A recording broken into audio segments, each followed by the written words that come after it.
பாட ஆரம்பிக்கிறதுக்கு முன்னாடி நம்ம துவா ஓதிக்கலாம். ரப்பி ஷ்ரஹ்லி சத்ரி வயஸ்ஸிர் லி அம்ரி வஹ்லுல் உக்தத்தம் மின் லிசானி யஃப்கஹு கௌலி. ரப்பி ஜித்னி இல்மா ரப்பி ஜித்னி இல்மா ரப்பி ஜித்னி இல்மா. இன்றைக்கி நம்ம சட்டங்கள் பார்க்க போகிறோம். அதாவது மசாயில் அப்படின்னா என்னென்னா மார்க்க சம்பந்தமான விஷயங்கள் நம்மளுடைய அன்றாடம் செய்யக்கூடிய விஷயத்தில் நம்ம அந்த செய்யக்கூடிய விஷயம் சரியா தப்பா அப்படின்னு சொல்லிட்டு நமக்கு பிரித்து அறியறதுக்கு தான் என்னது சட்டங்கள், அதாவது மசாயில் அப்படின்னு சொல்லப்படும். சரிங்களா, மார்க்க சட்டங்கள்.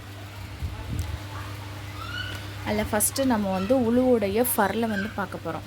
உழுவுடைய ஃபர்ல் மொத்தம் எத்தனை அப்படின்னு சொன்னால் 4 இருக்குது. சரிங்களா, ஃபஸ்ட்டு என்ன அப்படின்னு சொன்னால் நெற்றி ரோமத்துலேருந்து, அதாவது நெத்தியோட ஸ்டார்டிங்லேருந்து தாழ்வாய் கட்டையோட அடிப்பகுதி அப்படின்னு சொன்னால் நம்ம ஜா லைன்னு சொல்லுவோம் இல்லையா, அதோடைய சென்ட்ரு பகுதி. சரிங்களா, அதுக்கப்புறம் ஒரு காது சோனையிலிருந்து மறுக்காத சோனை வரை அந்த முகம் முழுக்க நம்ம கழுவணும். சரிங்களா, இப்போ நம்ம முகம் கழுவும் போது சில பேர் மூஞ்சில் தண்ணி அடிப்பாங்க, சென்டரில் மட்டும் படும், அந்த மாதிரிலாம் பண்ணக்கூடாது. நம்ம முகம் முழுக்க கழுகணும். அதுக்கப்புறம் ரெண்டாவது இரு கைகளையும் நம்ம என்ன பண்ணணும், முழங்கை வரை கழுவணும். 4வது விஷயம் தலையில் 4ல் ஒரு பகுதி மசாஜ் பண்ணிக்கலாம். 4வது விஷயம் இரு கால்களையும் கணுங்கால் வரையும் கழுவணும். சரிங்களா, அதாவது நம்ம கொலுசு போடுவோம் இல்லையா, அந்த பகுதி தான் கணுங்கால். ஓகேவா, அது வரையும் நம்ம பண்ணிக்கலாம். இது உழுவுடைய ஃபர்ல்.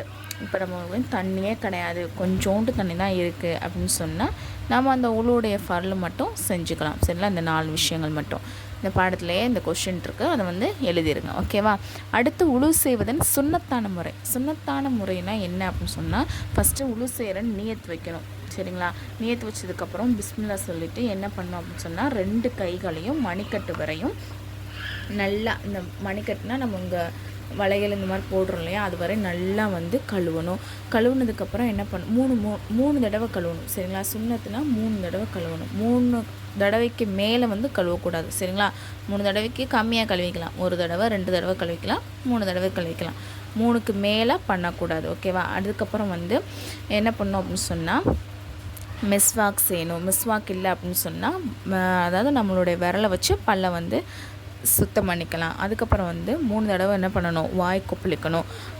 அதுக்கப்புறம் 3 தடவை மூக்குக்கு தண்ணீர் செலுத்தி மூக்கை சுத்தம் பண்ணணும். அதுக்கப்புறம் முகம் முழுக்க 3 தடவை கழுவணும். சரிங்களா, அதுக்கப்புறம் என்ன பண்ணணும்னா நம்மளுடைய 2 முழங்கை வரையும். சரிங்களா, முழங்கை வரையும் நல்லா கழுவணும்.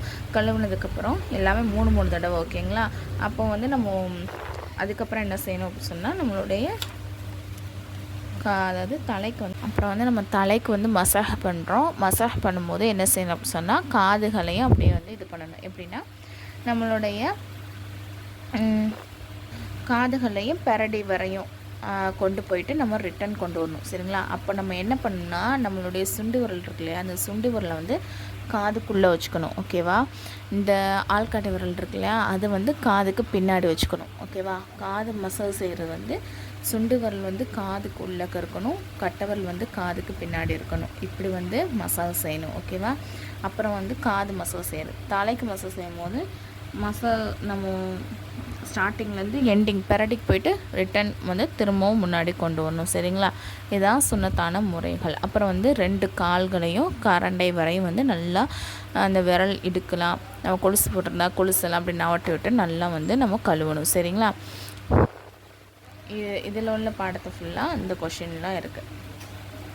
அடுத்து உழுவை முறிக்கக்கூடிய விஷயங்கள் என்ன அப்படின்னு சொன்னால் மொத்தம் 8 விஷயம் சொல்கிறாங்க. இந்த 8 விஷயம் நடந்தால் மட்டும்தான் என்னது நம்மளுடைய உழுவு முறிஞ்சிடும். என்னென்ன விஷயம் அப்படின்னு சொன்னால் மலம் ஜலம், அதாவது நம்ம ஒட்டு பாத்திரமோ இல்லை யூரினோ போனால் என்ன ஆயிரும், நம்மளுடைய உழு முறிஞ்சிடும். சரிங்களா, அப்புறம் நமக்கு காற்று வெளிப்படுதல், அப்புறம் உடல்லேருந்து ஏதாச்சும் ரத்தமோ இல்லை சீலோ ரொம்ப ரத்தம் அடிபட்டு ஓடும் இல்லையா, அந்த மாதிரி ரத்தம் வந்துச்சு அப்படின்னு சொன்னால் என்ன ஆயிரும், நம்மளுடைய உழு முறிஞ்சிடும். அப்புறம் வாய் நிரம்ப வாந்தி எடுத்தாலும் உழு முறிஞ்சிடும்.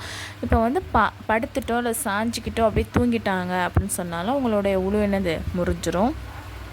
அப்புறம் வந்து நோய் அல்லது வேறு ஏதாவது காரணத்தால் வந்து அதாவது உணர்வே இல்லாமல் இப்போ டக்குன்னு மயக்கம் அடைஞ்சிடுறாங்க.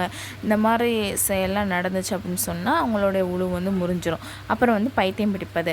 8வது விஷயம் வந்து தொழுகையில் வந்து வெடிசிரிப்பு சிரிச்சிட்டாங்க அப்படின்னு சொன்னால் அவங்களுடைய உழு வந்து முறிஞ்சிரும். இந்த 8 விஷயம் மட்டும்தான் உழுவுடைய முறிக்கக்கூடிய விஷயம். அதை தவிர்த்து இப்போது வந்து இப்போது தெரியாதவங்க, சட்டம் தெரியாதவங்க நிறைய விஷயங்கள் சொல்லுவாங்க. என்ன அப்படின்னு சொன்னால் அதாவது நம்ம கூட்டுறதுக்கு விளக்கமாறு எடுக்கிறோம் அப்படின்னு சொன்னால் அதுக்கு வந்து ஒழு முறிஞ்சிரும். இந்த மாதிரி பல விஷயங்கள் வந்து சொல்லுவாங்க. அதாவது நிறைய விஷயங்கள் நம்ம பேசினா ஒழு முறிஞ்சிரும்.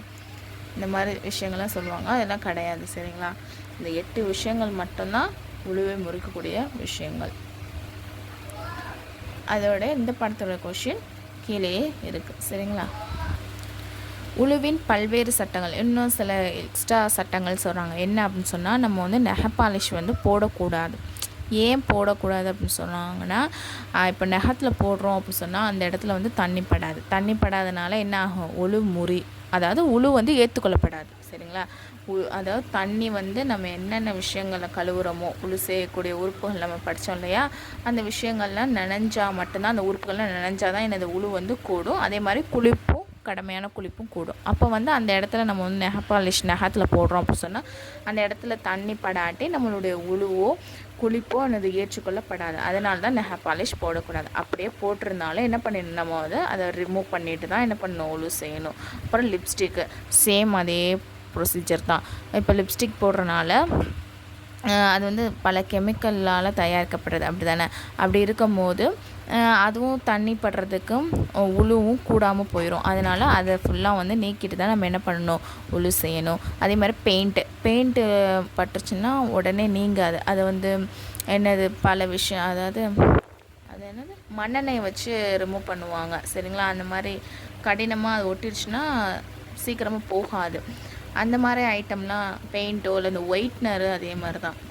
டக்குன்னு பட்டோன்னே இது பண்ணிட்டா ஓகே, கொஞ்சம் நேரம் ஆயிடுச்சுன்னா காஞ்சிரும், வராது. அப்போ அந்த மாதிரி ஐட்டம்லாம் நம்ம உடம்புல இருந்துச்சு அப்படி சொன்னால் அதை ஃபுல்லாக நீக்கிட்டு தான் என்ன பண்ணணும், ஒழு செய்யணும். கடமையான குளிப்பும் குளிக்கணும். சரிங்களா? அது இருக்கும் போது நம்ம செஞ்சோம் அப்படின்னு சொன்னால் உழுவும் குளிப்பும் கூடாது. அதே மாதிரி மோதிரம் டைட்டாக போட்டிருக்காங்க அப்படின்னு சொன்னால் உழு செய்யும் போது நல்லா அப்படியே அதாவது அசைச்சு விடணும். சரிங்களா? இல்லாட்டி ரிமூவ் பண்ணிட்டு கூட இது பண்ணலாம். கம்மல் மூக்குத்தி இது போட்டிருந்தாலும் அதே மாதிரி தான். உழு செய்யும் போது அதெல்லாம் நல்லா அசைச்சு விடணும். ஏன்னா அந்த இடத்துல இருக்கும் போது உள்ளக்கு வரை தண்ணி போமான்னு நம்மளுக்கு தெரியாதுல்ல. அப்போ எல்லா இடம் படுறதுக்காண்டி அந்த மாதிரி நம்ம அசைச்சு விடணும். அப்புறம் வந்து அவுரத் திறந்து கொள்வதால் உழு முறியாது. அவுரத்னால் நம்ம மறைக்க வேண்டிய உறுப்புகள். சரிங்களா? உடலில் மறைக்க வேண்டிய பகுதி திறந்து கொண்டாலோ அல்லது முழு ஆடையும் அவிழ்ந்து விட்டாலோ உழு முறியாது. ஓகேவா? அப்புறம் வந்து மேலும் நிர்வாணமாக உள்ளவரை பார்ப்பதாலும் உழு முறிந்து விடுகின்றது என்று அறியாத மக்கள் நினைக்கின்றன. அது தவறான எண்ணம். இதுதான் அந்த சில விஷயங்கள். உழுவின் முறித்தலில் நிறைய விஷயங்கள் மக்கள் அறியாமல் சொல்கிறாங்கன்னு சொன்னேன் இல்லையா, அதில் இது ஒன்று.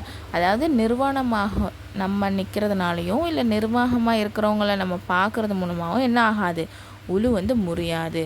அதுக்கும் உழுக்கும் சம்மந்தம் கிடையாது. இந்தந்த விஷயங்கள் நம்ம முன்னாடி சொன்னோம் இல்லையா, அந்த விஷயங்கள் இருந்துச்சு, நகை பாலிஷோ லிப்ஸ்டிக் போட்டிருக்கோம், இந்த மாதிரி விஷயங்கள் இருந்தால் அதை ரிமூவ் பண்ணிவிட்டு நம்ம உழு குளிச்சுக்கலாம். ஓகேவா?